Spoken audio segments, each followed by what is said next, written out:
Let's continue now. Our third speaker is Dr. Gizem. I'm sorry if I pronounce it right. She's a senior lecturer at the Department of Architecture at Cyprus International University. And her latest research is on urban morphology of division and urban governance in divided city. And recently she was, in 2015, in Gaza and West Bank, involved in capacity building exercise. So, please. Okay, good morning, everyone. So happy to be here. Thank you to everyone for organizing. Oops. When I first received the invitation, I was very happy, and then I saw that I was going to be in the panel about infrastructure. But when the policy paper came, I saw the focus was on public spaces. So I am today going to talk about infrastructure and public spaces separately. In the first part, I will give you some examples from infrastructural developments that have taken place in Cyprus since 1970s, actually. And then I will focus on the policy paper's one of the main concerns on how to make public spaces welcoming for different groups. So in other words, I want to focus on how to spatially organize them to achieve urban reconciliation. So talking in terms of our infrastructure, it is interesting to observe how infrastructure systems operate in very similarly in divided cities. For example, sewage systems are generally operational as a single network, whereas roads and public transportation networks tend to be the most severely affected infrastructural elements. This is, of course, not very surprising because we think of sewage system as channels, canals, and pipelines going under the ground, so they bypass the boundaries that exist over the ground. So this is no doubt major reason why, when everything else seems impossible, development of a sewage system was the only thing that could bring together the two sides of the divide in Nicosia and also in Berlin, for example, as a divided city example. So speaking for Nicosia, not long after the island's division in 1974, in 1979, two mayors agreed on a common sewage system, which was actually started. The plant had been constructed before division, but was left on the northern side. So the two mayors agreed on putting it into operation for both sides of Nicosia. And you can see two newspaper articles from that date. One on the left is from a Greek Cypriot newspaper, on the right is a Turkish Cypriot newspaper. So this transformed boundary cooperation was a first on the island, and it became a catalyst for several other bicommunal projects. The most known one is the Nicosia Master Plan, which has been widely discussed in divided city discourses circles, scholars circles. So I will not be going into specifics about the Nicosia Master Plan, but focus on infrastructure. So throughout the years, there have been other instances when the two sides had to collaborate on infrastructural matters.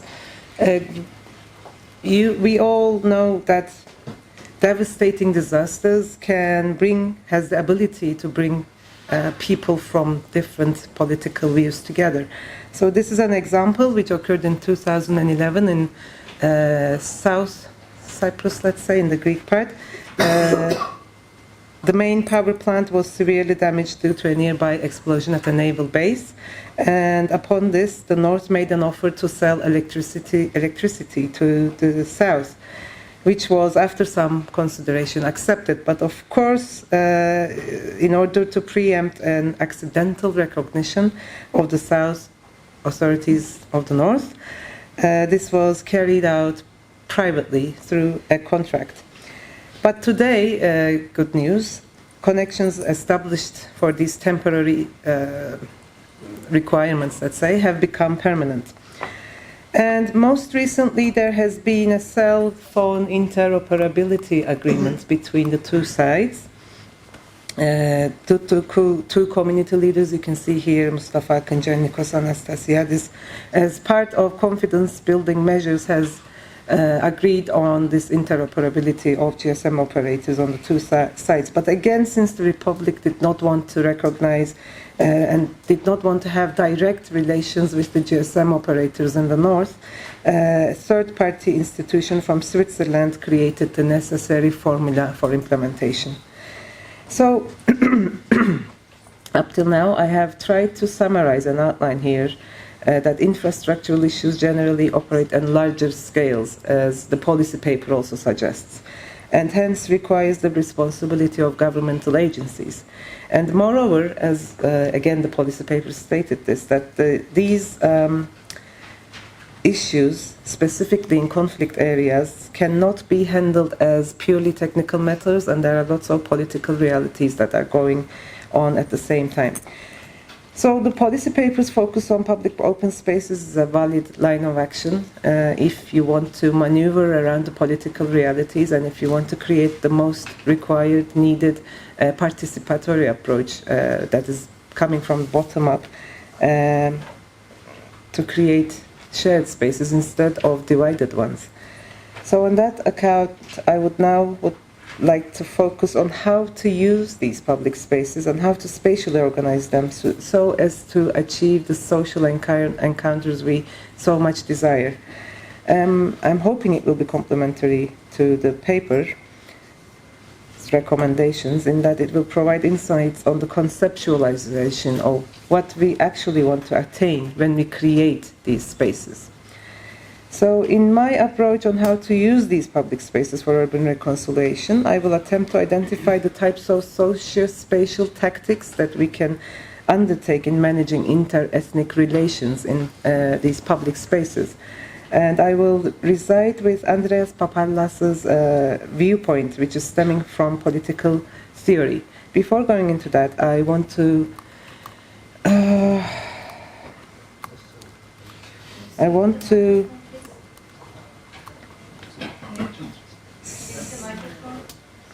It's closed?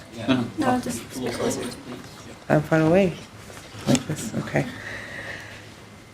So the first thing to acknowledge is that the conflict is intrinsic to any city and is embodied in its urban structure. And if you remember Aristotle's words, similar people cannot bring a city into existence. So consequently, the city without conflict becomes a utopia. For that reason, conflict has to be formulated in such a way that it should be used as a tool to socially transform that conflict from antagonism into agonism.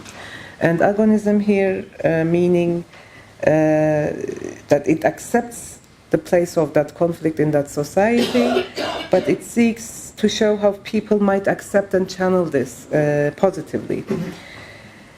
So, rather than focusing on how to eliminate power and conflict, maybe we should focus on how to transform this antagonistic atmosphere into agonistic atmospheres. Okay, I will try to hurry. So Papallas designates, in this sense, space becomes a vessel for meaning and identity. So this requires a strategy of managing that space. And Papallas identifies two types of strategies that we could do, and I think this resonates with the keynote speech as well. The community cohesive and socially inclusive spaces, how to create these. The first one, the cohesive space, is actually where it describes a public realm where their identities are blurred and homogenized and shared experiences are created based on anonymity in spaces characterized as cosmopolitan. And the second one, the inclusionary space, refers to the peaceful coexistence of multitudes of identities in a multicultural environment where impersonality is distinguished from the anonymity. So these two types of spaces can help this transformation from antagonism to agonism. I want to give two examples from Nicosia for such spaces. The first one, well, not the first one, but they're from the same location here. This is in the buffer zone. It's in the moat of the walled city of Nicosia. It has been used for a long time. And there is a football pitch in this moat, in this area. So it can be accessed from both sides of the divide through the Ledre Palace Gate from the south and the north. And since 1990s, it has been used as a place, a ground for bicommunal activities, such as concerts and sports competitions, and educational reasons as well. So the concerts, as an example, the spatial organization of a concert, for example, is aimed at bringing people together from the two communities in an agonistic atmosphere. Here you have the chance to be stimulated by the presence of the others, but you don't have to identify with them. You can remain anonymous, and you are disintegrated from ethnic differences. In the case, another case, so this is the cohesive space that we are talking about. And another transboundary event that took place in 2004 was the Cyprus Rally. Here, the spatial organization of the rally unintentionally divided the communities along ethnic lines because the northern checkpoint was closed and you couldn't pass through the gates due to safety reasons. So here the rally was perceived as placing emphasis on group identity because being a Greek or Turkish Cypriot determined which parts of the race you could watch. So this is how inclusionary space is formed, actually. One last note. One last note. We have well-intentioned tactics to bring previously antagonistic people together, but as we can see in the Berlin City Plan of 1996, there was an aim of bringing people together, but the neutrality, the historical neutrality, and the redefinition of place identity suggests that, the critics suggest that, sorry, I'm panicking, not focusing on common symbols of belonging and attachment has not created that integration between the East and the West. One final note on the choice of location. As planners, we tend to choose the centers for creating, strengthening community life and neglect the edges. In the case of divided cities, however, as these inherently central areas are the places where division occurs first, the center transforms into the edge. However, it does not it keeps the capability to act as the center and therefore as the connection point. So these buffer zones between these two zones acquire this porous character, and instead of trying to push people into other one's territories, it might be a good idea to bring them together in these edges and where no one can claim jurisdiction. So thank you very much. I don't want to take any more of your time.